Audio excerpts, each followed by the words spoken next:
ก็คือโอกาสนายเนาะมันยังมาย่างกันไหมบายบายเนี่ยบายบายไปกันเด้อน้องเด้อนี่อายุจักปีเลยจ้ะ18โอ้พอดีเลยคอย19กระดองแพงวะแพงปันได้แพงเท่าไรประมาณเท่าไรน้องกระดองเขตเจ้าตกลงว่าชิจีบวันนี้หาเงินหาคำสาวโสดต้องแบบนี้พี่น้องเอ้ยนี่กับประมาณจักมือน้องไปหาได้มือหนึ่งประมาณจักโลน้องไม่ต้องการสิกิโลอยู่บนมันพอได้ไหมตาแต่วันเกิดกระตาเนี่ยเฮากับบ่มีเงินก็จำเป็นต้องหาแบบนี้พี่น้องหมู่บ้านเฮากับบ่มีบ่อนรับจ้างเป็นหมู่บ้านนอกที่สุดกับตัวเมืองแบบดำรงชีวิตแบบตามป่าตามดงตามธรรมศาสตร์พี่น้องถ้าพอได้ยิงโชว์จังซีงกะสามารถมาเยี่ยมน้องได้จะมี FC คนหนึ่งถามข่อยว่าถ้าไอ้เพิ่นอยากมาเยี่ยมมายามอยู่เฮือนเจ้าได้บ่เราว่าอยากมาเด้ก็ให้มาได้เนาะอันนี้คือพอเพิ่นก็สิเกียมเฮ็ดตุบน้อยๆเด้อทุกคนเลยเอาบ๊ายบาย FC นี่น้องบ๊ายบาย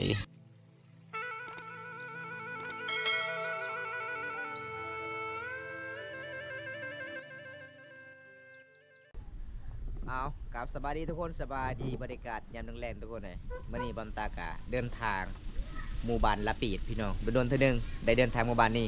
มื่อนี้บอมตากะสิไปเยี่ยมไปยามสาวเจมคือเก่ามี FC คนหนึ่งให้บอมตาไปเยี่ยมไปยามโดนแล้วบอมตากะบ่ได้ไปเยี่ยมไปยามน้องเพราะว่าหมู่บ้านน้องกับหมู่บ้านบอมตาใกล้ที่สุดพี่น้องเลยหมู่บ้านน้องก็คือน้องที่สุดกับตัวเมืองในระยะการเดินทางมันก็สิลำบากแน่เส้นทางมันจะเป็นดินแดงหลายทุกคนจังใดกับไปตามมาสู้กันแล้วพี่น้องมื่อนี้ก็จะได้พ่อหรือบ่น้อง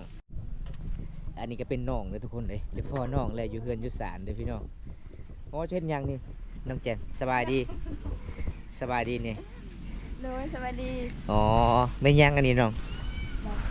ดอกแคนจะขายโลนึงเท่าไหร่6,000กีบบ่อ๋อคัน2 โลคือ23บ่พี่น้องไงหยอกน้องนะพี่น้องโล6,000กีบ2 โล12,000กีบอันนี้ก็คือมี FC คนนึงกินหอดเจ้าได้ให้ข่อยไปเยี่ยมไปยามโดนแล้วบ่ได้ไปเยี่ยมไปยามเจ้า เป็นยังไงไอมาเมื่อนี้มีคุณคุยคุณล่มเลยบ่ยังบ่มีคือเก้าอ๋อบ่มีย้อนคือน้องหาดอกแคนตลอดเลย ตากแดดตลอดเลยเนาะคำบ่ได้ไปหากับบ่มีเงินบ่มีคำโดยทุกคนมาเมื่อนี้น้องกะโอ้หากับมาแต่ปลาแต่ดองพี่น้องเอ้ยหาเงินหาคำตามป่าตามดงตามธรรมศาสตร์คำบ่ได้หากับบ่มีเงินซื้อเป้งนัวเกลือพี่น้องเอ้ยเป็นยังไงเงินที่อายไปให้เมื่อนั้นหมดแล้วบ่น้องหมดแล้วน้องซื้อยังเนี่ยซื้อเกลือซื้อเกลือบ่บ่แม่นเจ้าซื้อเสื้อซื้อเพิ่นนึงเอ้าเงิน2 ล้านหมดเลยบ่2 ล้านจะใช่1,800,000เนาะบ่เท่าใด1,200,000โอ้1,200,000หมดเลยบ่แสดงว่าอีพ่อแม่นี่น้องบ่ให้เลยให้น้องให้เท่าใด600,000โอ้ก็คือน้องใส่600,000เนาะโอ้ใจดีทุกคนขนาดเป็นผู้สาวได้พี่น้องเลยน้องกะแบ่งอีพ่อแม่เน่ซื้อเกลือซื้อปิ้งนัวเสียค่าไฟฟ้ามาเมื่อนี้น้องกะสิเอาดอกอันนี้โดยทุกคนดอกแคนเด้อพี่น้อง หาเงินหาคำสาวโสดต้องแบบนี้พี่น้องเอ้ยอันนี้กับประมาณจักมือน้องไปหาได้มือหนึ่งประมาณจักโลน้องฮะหัวยังมาประมาณจักโลมือหนึ่งตามในโรยโอ้ภาษาเบาๆจังหน่อยขอสีเบาภาษาบังกอกได้เบาเลยไม่ต้องการสิกิโลอยู่บนมันพอได้ไหมตาแต่วันเกิดกระตาเนี่ยอ๋อน้องว่ามือหนึ่งได้32 โลเด้อ ได้มาลบอีก10 กิโลคุณนะยอดทุกคนมือหนึ่งหาในสูงสุดได้แต่6 โลไปหน่อยเพราะว่าเฮากับบ่มีเงินก็จำเป็นต้องหาแบบนี้พี่น้องหมู่บ้านเฮากับบ่มีบ่อนรับจ้างเป็นหมู่บ้านนอกที่สุดกับตัวเมืองแบบดำรงชีวิตแบบตามป่าตามดงตามธรรมศาสตร์พี่น้องคอยเลยคิดว่าคอยมาเมื่อนี้บ่ได้พอเจ้าได้คิดว่าเจ้าเอาผัวแล้วได้ยังบ่มีไผมากอ๋อใส่บาสิไปเฮ็ดงานแล้วบ่ไปเลยเนาะอ๋อยังอยู่เวียงบ่นี่ได้บาดาล็อกเด้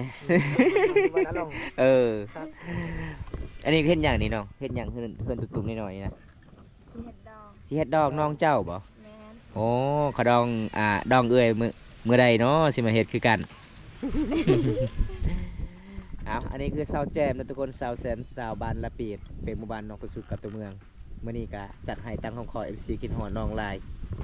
แล้วก็มี FC คนหนึงติดต่อทางคอยว่าสิพากเงินน้ำเจ้าสิพากเงินน้ำคอยแม่นบ่น้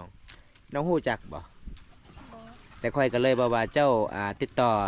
ซาวแจนเลยบ่เพราะว่าคอยก็โดนๆทีนึงได้เดินทางหมู่บ้านน้องก็นอกที่สุดกับตัวเมืองไอมาวันนี้กินข้าวกินน้ำเลยบ่ กินแล้ว อาหารยัง บ่มีหยังกิน โอ้ กิน มึ แจ่ว โอ้สุดพองามเนาะงามจนกินแจว เออ แจวเจ้าดีงามเมื่อหน้าก็จะตามให้ค่อยกินนี่เด้อค่อยเห็นเจ้างามเลยได้อ แม่น เบิ้งพี่น้องเด็ดเอาดอกแขงกับมันไม่ง่ายเลยทุกคนน้องใส่ด้วยมือเลยส่วนน้องสายเพื่อนเอาด้วยฝ่ามาตัด แสดงว่าเล็บเจ้านี่คมเลยเนาะ คงกลัวผา แม่นอันนี้ก็คือวิถีชีวิตชาวลาวเด้อทุกคนเลยบรรยากาศยามแรงๆไกลสิฮอนหน้าหนาวจุมเผาบรูมังกรบ้านเฮาหลายๆคนต้องหาแบบนี้พี่น้องเอ้ย คือลำบากเนาะไปตำดงตำปลา หลังจากมัดแล้วก็คือน้องตากประมาณจังมือจึงได้ขาย สายสาว ขายดิบหรือว่าขายแห้ง ขายดิบ ขายดิบลง6,000กีบเนาะ แม่ สาวแจมประมาณจังมองน้องสิไปอาบน้ำหรือว่าบ่ได้อาบเลยมื้อนี้ บ่ได้อาบเลย ขาดน้ำเลย แม่ แสดงว่าไอมามื้อนี้ก็คือน้องบ่ได้อาบน้ำ โอ้วาสนาบ่ถึงนี่เนาะเฮาเนาะ แม่ คันบ่าวบำตามาน้องก็บ่ได้อาบน้ำคันบ่าวบำตาบ่ได้มาป้าน้องอาบน้ำลอยน้ำแต่เนื้อลงใต้แต่ในแล้วแต่ใต้ขึ้นเนื้อเอาทุกคนเลยมื้อนี้อากาศหนาวเด้อทุกคนมาหมู่บ้านน้องก็อยู่ติดกับตีนภูเขาเพราะว่ามันเป็นป่าดงหลายพี่น้องอากาศก็เลยเย็นเฮาก็สิกลับบ้านมื้อนี้มันก็สิเย็นหลายเนาะ แม่ หมู่บ้านนี่นอกที่สุดกับตัวเมืองโอ้มันก็สิลำบากเลยทุกคนเพื่อจะได้เงิน10-20,000กับมันเรือนง่ายพี่น้องดำรงชีวิตบ้านเฮาก็ซ้ำบ้านเฮาอยู่บ้านนอกบ้านนาตามชนบทชนเผ่าลาว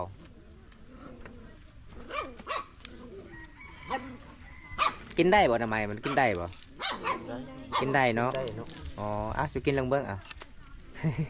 ยันบ่ทำจุน้ำยำด้วยเนี่ยแบบไปแม่พวกเต้จ้า em tiếp vào tay chợ เอ๊ะ bên mà bằng มาบัง ờ, ยามเอาบังที่อันนี้โหลดเห็ดจ้า โดนเยอะอ่ะเนี่ย dẹp ta อ่า phải dẹp ta เอาตอนนี้ก็ไปเบิ่งนี่พ่อเท่าก่อนเฮ็ดหยังนี่จะเฮ็ดหยังนี่พ่อเท่าจะเฮ็ดหยังอันนี่นะ ฮะ เฮ็ดเฮือนดองลูกสาวบ่โอ้อันนี้คือขั้นตอนพ่อเท่าเพิ่นก็สิเกียมทุกคนเลย เพราะว่าอีกมันฮอดมือวันแต่งลูกสาวของเพิ่นก็สิเกียมไว้พี่น้องมันเป็นตามประเพณีบ้านเฮาทุกคนเฮ็ดตูบน้อยๆแบบนี้ได้ เวลาหมู่บ้านเจ้าบ่าวมากก็คือต้องให้อยู่จุดนี้ขึ้นศาลบ่ได้มันเป็นตามประเพณีเนาะบ่เท่าเนาะอืมเบิ่งถนัดหลายเด้อทุกคนเพิ่นก็สิมามัดให้เป็นระเบียบเรียบร้อย ลูกสาวพ่อเท่านี่เอาผัวแต่บ้านใดเนาะพ่อเท่าบ้านประเสียน้อยอ๋อมันก็ไกลเติบเนาะแต่บ้านประเสียน้อยหาหมู่บ้านนี่เอาแต่จังใดประเพณีบ้านเฮาปะบ่ได้เด้อทุกคน ต้องเฮ็ดปฏิบัติตามประเพณีทำบ่เฮ็ดมันก็บ่วิถีเด้อทุกคนเอาอีพ่อเพิ่นก็สิเกียมไว้เฮ็ดดองลูกสาวของเพิ่นได้อันนี้คือน้องแจมก็กำลังสิเกียมเอาดอกแคนมาขายหลังจากนั้นก็ได้ซื้อเกลือไปนัวมาทางใดสุดท้ายเขาเจ้าก็สิพิงขายไปฟอร์มเด็ดดอกแคนไปฟอร์มเลยทุกคนสุดยอดเนาะ โอ้อากาศเริ่มหนาวเบิ่งทุกคนดอกแคนก็งามงามหลายได้เพราะว่าเฮาก็เฮ็ดมีหลายแนวเด้อทุกคนเฮ็ดไม้ฟอยไปกวดเฮือนสารบ้านซองเฮาก็คือเฮาเอาตัวนี้ได้อันนี้เบิ่งบ่าวน้อยเพิ่นปิงไฟไปฟอร์มแล้วก็เด็ดดอกแคนไปฟอร์ม สุดยอดเนาะสิแงดบ่สิแงดลึกบ่เพิ่นว่าสิแงดแห้งเด้อทุกคนเพิ่นว่าหนาวหลายเด้อพี่น้องเอานี่ล่ะพี่น้องเอ้ยเขียนชนบทหาเงินหาคำหมู่บ้านนี่เด้อพี่น้องอันนี้ก็คือน้องๆกลับมาซอยเวียกอีเมได้หลังจากเขาเจ้าหาเตะป่าเตะดองต้องแบบนี้นะพี่น้องเห็นบ่มึงก็ลงไม่ได้หนูเจิงไง 6,000กีบอ๋อโลหนึ่ง6,000กีบคันคอเด้มาแหละคันรอ10,000โอ้คันขายแห่โล10,000กีบอันนี้ก็เจ้าขายดิบเลยก็คือโล6,000กีบก็คือเขาดีกว่าขายดิบทุกคนเพอมันมีน้ำหนักหลายเด้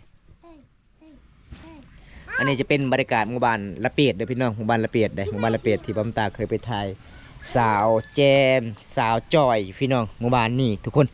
มาบรรยากาศย่ำแรงเนี่ยส่วนไรเข้าเจ้าก็เอาดอกแคนเด็ดดอกแคนมาละขายให้สาวเวียดนามเลยทุกคนเกิน3 วัน 2เข้าเจ้ากับประมาณชั่วนี้เลยเพราะว่าบำตาเดินทางกันโดนๆเท่านึงทุกคนนี่บรรยากาศพี่น้องบันชวน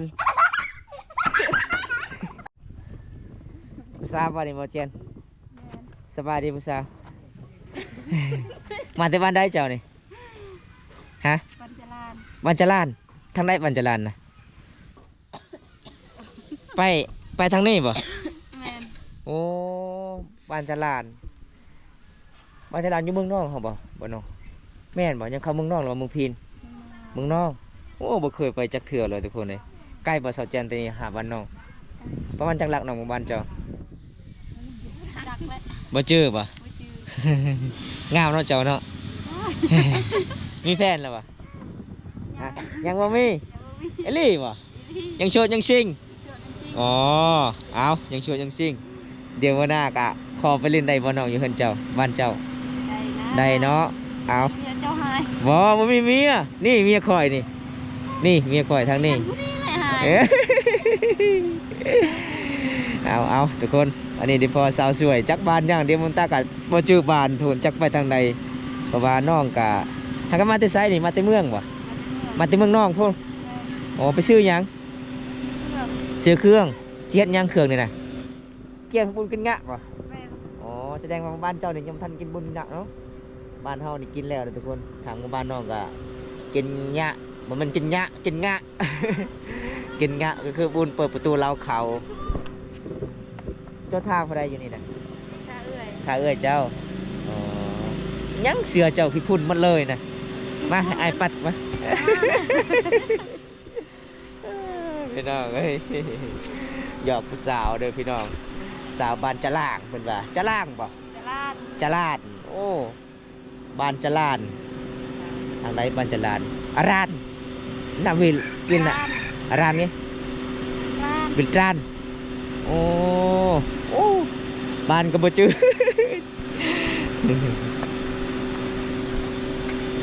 ผู้สาวมาบ้านน้องนี่หลายคนบ่โอ้โหเจ้าอายุจักปีเลยจ้ะ 18โอ้พอดีเลยคน19 กระดองแพงวะ แฟนปันได้ บ่แพงเท่าไรประมาณเท่าไรเนาะกระดองเขตเจ้า ตกลงว่าชิจีบวันนี้ สิจีบเลยนะถ้าถึกใจนี่สิจ้องเลยได้ขอมันเลยได้เอ้ย เอาตัว อีหลีได้น้องเลยบ่แท้ได้แต่ข่อยบ่เคยไปโรงพยาบาลน้องจักเทื่อเลย ไปมื้อนี้เลยนะ ไปมื้อนี้อ๋อถ้าข่อยไปโรงพยาบาลเจ้าใครบ่มีขึ้นเฮือนเพิ่นสิขึ้นเด้บัดนี้ เพื่อนคอยนี่ เป็น นะ เฮือนเจ้าเลย แสดงว่าเจ้ายังบ่มีแพทย์เนาะ แม่น เอาไปนำเลยบ่วันนี้บ่ สิได้เป็นเคยทางนั้นเด้อทุกคนวันจราน ทางบ้านแกงอะลอกคุณ แล้วได้ซื้อเพจเจ้า ฮะ เฟซ เอานะคันบ่ว่าโสดมาไอคอเพจได้บ่ ฮะ ผู้สาวมีเพจคันบ่โสดแท้มาแจกเพจให้อายนี่กว่า บ่มีโอ้บ่มีน้องว่าบ่มีแสดงว่าหมู่บ้านน้องนี่บ่มีสัญญาณบ่ มีสัญญาณ โอ้แสดงว่าติดต่อยากเลยทุกคน ตาเด็กจีบสาวลาวเขตนี้ต้องไปหาฮอดเฮือนเลยเนาะเอาพี่น้องเอ้ยอันนี้ได้พอสาวสวยบันจลานพี่น้องเอ้ยสร้างเผือกในป่าเลิกน้องก็ไปบอกพี่น้องสิเกียมให้บุญกินงะบุญเปิดประตูเล้าเขาคงสมเภารูบ้านเฮาเด้อพี่น้องเมื่อยเนาะสาวแจมเนาะคันสิมีผู้บ่าวนี่น่าสิบ่เมื่อยเนาะมีผู้บ่าวมาซอยเอาเสียหาให้น้องแจมนู่นทุกคนถามพอได้ยิงโชดยิงซิงกะสามารถมาเยี่ยมน้องได้สาวแจมมี FC คนหนึงถามข่อยว่าถ้าไอ้เพิ่นอยากมาเยี่ยมมายามอยู่เฮือนเจ้าได้บ่เราว่าอยากมาเด้อยากมาหาเจ้าอยากมาลิ้นเจ้ามันไม่อยากมาลิ้นเจ้า อยากไปเบิ่งวิถีชีวิตหมู่บ้านน้องก็ให้มาได้เนาะเดือนเฮาก็ประมาณส่ำนี้เด้อทุกคนน้องก็ให้มาได้แต่ได้บอมตากะสีเมื่อก็ได้อน้องเด้อโอกาสหน้าก็มาเยี่ยมมาย่ำกันใหม่เนาะถ้าผู้ใดรับชมคลิปนี้แล้วก็อย่าลืมนะทุกคนฝากกดไลค์กดแชร์กดติดตามอีกยัง2-3 มื้อก็ใกล้สิฮอดงานแต่งน้องสาวของเพิ่นบ่แม่นน้องสาย น้องสาวของเพิ่นพี่น้องอันนี้คือพอเพิ่นก็สิเกียมเฮ็ดตุบน้อยๆเด้อทุกคนเลยเอาบ๊ายบายซี่นี่น้องบ๊ายบายโอ้สวัสดีผู้สาว ไปดี อ๋อโดนแล้วเนาะบ่ได้เห็นกันเนาะอยู่ใส่เฮือนเจ้าน้องทางนี้บ่อ๋อเป็นหยังคือน้องบ่ได้อาบน้ำทางพุ่นอาบน้ำยังนี่น้ำธรรมดานี่บ่อ๋อซื้อมาจากไหนเจ้าค่อยลืมแล้วเวียนอ๋อเวียงอ๋อสาวเวียงกันทุกคนสาวบ้านฟูนบักมี่พี่น้องสาวสวยวันป่างามย้อนน้องอาบน้ำมาดานนะทุกคนมื้อนี้ก็ทักทายน้อง มาอาบน้ำมื้อนี้มีแต่2 คนเนาะสุดก่อนกันละลายคนเด้อทุกคนเลยอันนี้คือสาวสวยเด้อพี่น้องสบายดีน้องสาวมียังตกนะ ให้ค่อยเลยวะ เอาทุกคนวันนี้ก็ตามติดวิถีชีวิตสาวลาวเด้อพี่น้องสาวลาวหมู่บ้านฟูนมักมีน้องที่สุดกับตัวเมืองน้องเขาเด้อทุกคนปกติน้องๆไปอาบน้ำห้วยสิเป่งเนี่ยแต่เมื่อนี้น้องก็อาบเปลี่ยนบรรยากาศอาบน้ำมาดานอีกพี่น้องโอ้น้ำจุดนี้บางคนก็ตักน้ำกินเนี่ยพี่น้องเห็นปะเอื้อยเพื่อนก็สีตักน้ำใสน้ำฮดฟักมาแบ่งคนที่สุกซอยเจ้า อันนี้น้องสาวคนง่าสาวสวยบ้านป่าในบ้านฟูนมังมีเด้อทุกคนตอนนี้มาซอยน้องก่อนสุกน้ำให้น้องก่อน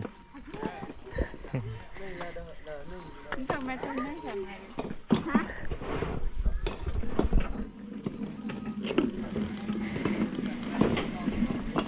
เป็นยังคือบ้าโพสิปิงฮะน้ำบ่ไล่บ่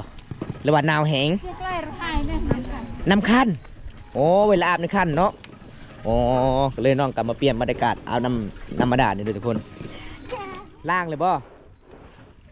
เอามาสุกซอยพระสาวน้ำก่อนโอ้ยบริการบ่เจ้าไปสิ้นเจ้าอยู่หันนะ มันทึกซีมั่งในอยู่หันในน้องเลยโอ้ไม่ก็มีทางนั้น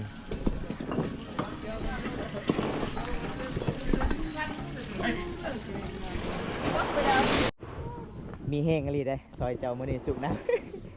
เป็นยังไงไอมามื้อนี้ยังสุกคือเก่าบ่โอ้ยว่าสิไปหาเจ้าได้แต่บ่ได้พอมื้อนั้น